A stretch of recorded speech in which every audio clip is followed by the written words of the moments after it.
Diaclone Reboot de chez Takara Tomy. Donc voilà, c'est un petit véhicule qui va servir aussi bien pour les personnages, mais également pour les mini-robots. Donc c'est le DA12. Vous allez avoir plein de possibilités, que ça soit entre guillemets en moto. Bon, c'est pas encore celle de Cobra, mais bon. Entièrement replié qui va pouvoir se loger dans les containers.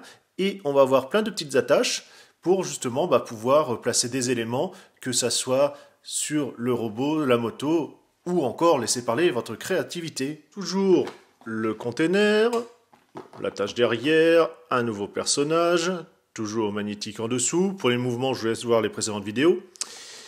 Alors cette fois-ci, il est présenté sous un format Kitan, donc maquette, va falloir entièrement dégrapper.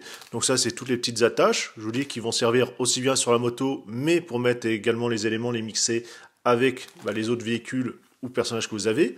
Ici, ça c'est assez sympa, il n'y a pas besoin de passer un coup de peinture, vous voyez, c'est déjà en silver. Les parties de la moto, les deux dernières grappes, avec également en silver, ici on a un poignard épais, quoi, bon pareil de l'autre côté. Donc moi je sors mes plus beaux outils et on se retrouve tout à l'heure.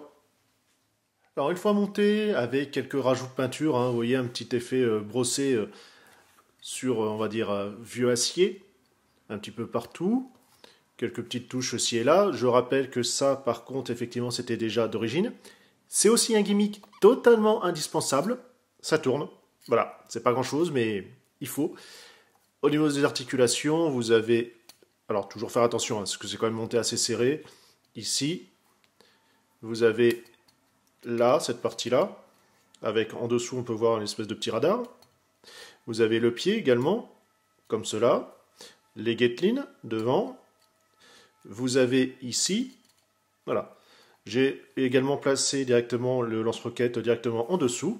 Donc ça permet en fait, comme ça, de tout replier pour pas que ça prenne de place, voilà, et ranger ainsi dans la boîte.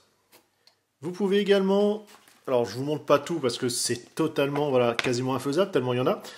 Vous avez déjà, par exemple, les canons qui viennent avec les grands robots.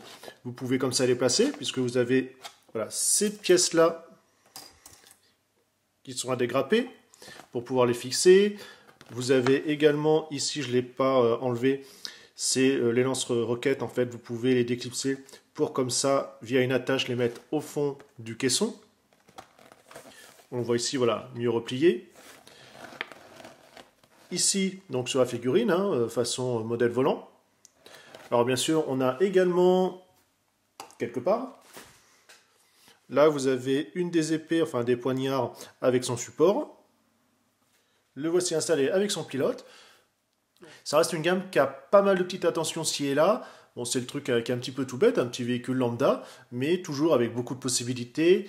Et effectivement, le petit gimmick qui sert à rien, mais qui est présent, donc ça fait toujours plaisir. Moi, en tout cas, je vais la laisser comme ça en mode moto, c'est pour ça que je l'ai pris. Et je vais passer au second, parce que c'est sorti en même temps que celui-ci. Et vous allez voir, on va bien s'amuser. Allez, bye bye.